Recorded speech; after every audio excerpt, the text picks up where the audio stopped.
Excellences, Mesdames et Messieurs les ministres, l'occasion qui nous réunit ce matin est solennelle pour le groupe de la Banque islamique de développement et pour ses plus hautes autorités. Je tiens d'ailleurs à vous transmettre les salutations cordiales de mon directeur régional, le docteur Nabil Galeb, qui aurait souhaité et bien aimé être présent parmi nous à ces instants solennels. Permettez-moi, Excellence, de saisir cette heureuse occasion pour vous exprimer la profonde gratitude de la Banque islamique de développement pour votre banque pour la cérémonie qui nous réunit ce matin en vos qualités et rangs, mais aussi pour le leadership et pour l'appui exemplaire que votre gouvernement accorde à la mise en œuvre des projets de notre portefeuille. Je voudrais vous rassurer que le sac de ciment pris en dette la dernière fois ne sera plus qu'un vieux souvenir. On dit souvent que qui veut aller vite marche seul, et qui veut aller loin va avec les autres. Ce proverbe me vient à l'esprit au moment où nous marquons cette étape importante de ce projet et pour lequel aucune réalisation n'aurait été possible sans les nouvelles autorités de la République de Guinée actuellement. Je voudrais aussi vous informer que ce projet est le premier à avoir été ratifié par les nouvelles autorités du gouvernement de la République de Guinée actuellement. Il a été par ordonnance, c'est-à-dire en lieu et place de l'Assemblée nationale, Monsieur le Président de la République a pris une ordonnance pour faire passer ce projet. Le projet n'avait pas été financé avant. Excellence, Monsieur le représentant de son Excellence, Monsieur le Premier ministre, Mesdames et Messieurs les membres du gouvernement, distingués invités. Pour la petite histoire, vous me permettrez de rappeler à votre bienveillance que le portefeuille actuel de la République de Guinée se porte bien. Il est constitué de 20 projets actifs et totalise près de 1,2 milliard de dollars, ce qui fait de la BID le premier partenaire financier de la République de Guinée, aussi bien en termes d'engagement que de taux de décaissement qui se situe autour de 50%. Nos interventions en République de Guinée couvrent les secteurs de l'agriculture, de l'énergie, de l'eau et de l'assainissement, du transport, de la santé et de l'éducation, j'en passe. Madame la ministre de l'Environnement, vous me permettrez de vous dire que nous avons un bon plan pour vous. Depuis l'avènement des nouvelles autorités aux commandes de l'État en Guinée en septembre 2021, la BID a renforcé sa présence sur les chantiers de développement ouverts par nos soins partout dans le pays.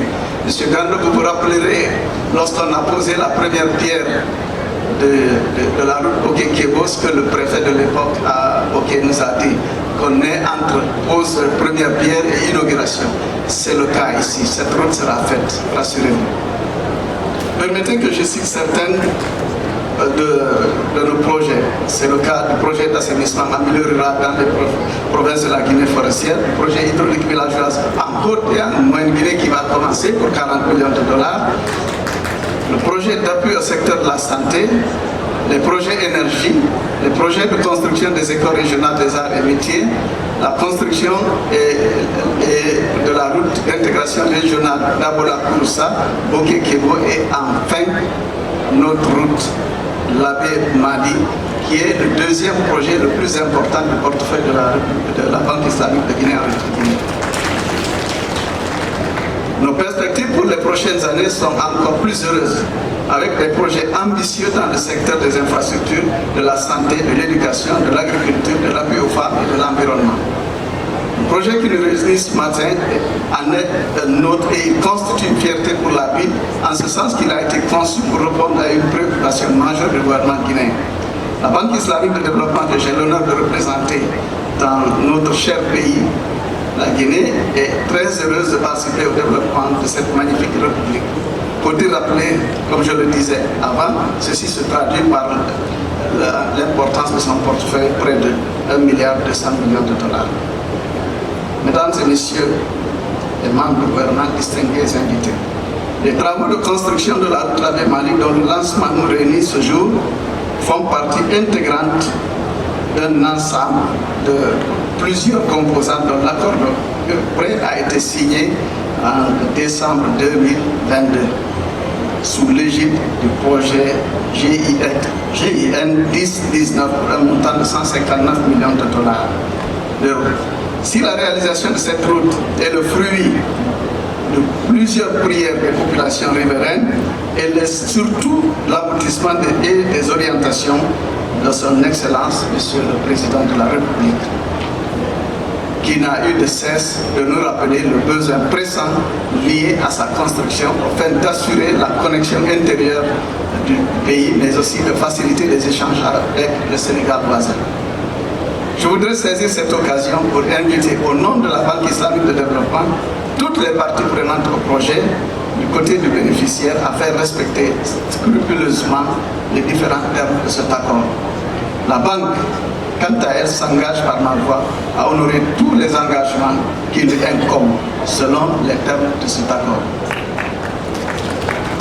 Je sais d'ores et déjà pouvoir compter sur les autorités du ministère des Infrastructures et des Travaux publics à travers l'agence d'exécution du projet, la Direction nationale des infrastructures. Monsieur Mandian, je vous remercie. Pour toutes ces réalisations, je sollicite, Excellences, Mesdames et Messieurs les ministres ici présents, qu'il vous plaise de m'autoriser de saluer et de féliciter l'équipe que vous avez mise en place pour conduire les travaux de ce projet dans le secteur des transports. Merci, Monsieur le ministre. Je veux nommer la Direction nationale des infrastructures et de l'unité de gestion du projet qui sont classées parmi les plus performantes unités de gestion du pays. Je voudrais inviter aussi, au nom de la BID, messieurs les directeurs généraux des entreprises bénéficiaires des marchés de construction de cette route et leurs différents responsables, leurs techniciens de tous ordres, leurs ouvriers et leurs manœuvres, les représentants des bureaux de contrôle, leurs experts et leurs techniciens. Monsieur le directeur général du cabinet d'audit et financier a mérité de la confiance placée en œuvre par le bénéficiaire et par la Banque islamique de développement.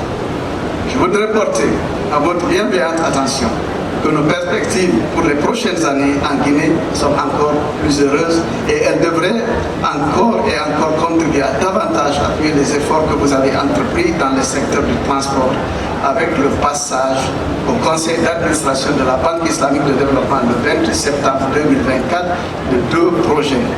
Je veux parler du lot numéro 4, Mali, Lebekere, Fongolini. Monsieur le ministre, je voudrais vous remercier pour tout ça. Il y a aussi la centrale thermique de Kankan. Nous visons ainsi à accroître nos appuis aux femmes et aux jeunes dans l'objectif majeur de restaurer la dignité humaine et la lutte contre la pauvreté qui sont chères à la Banque islamique de développement. Je ne saurais terminer mes propos, Excellents Mesdames et Messieurs les ministres, chers invités, sans remercier Monsieur le gouverneur de la Banque islamique de développement de Guinée, Monsieur le ministre des Infrastructures et des Travaux publics et à travers son Excellence Monsieur le Président de la République et toute la technostructure pour le soutien constant sans lequel ce projet n'aurait pu être réalisé. La Banque islamique veut toujours savoir compter sur vous. Je prie le Tout-Puissant Allah subhanahu wa ta'ala de nous donner longue vie dans la santé et de nous permettre de nous retrouver encore ici dans 3 ans pour l'inauguration de cette infrastructure. Je vous remercie.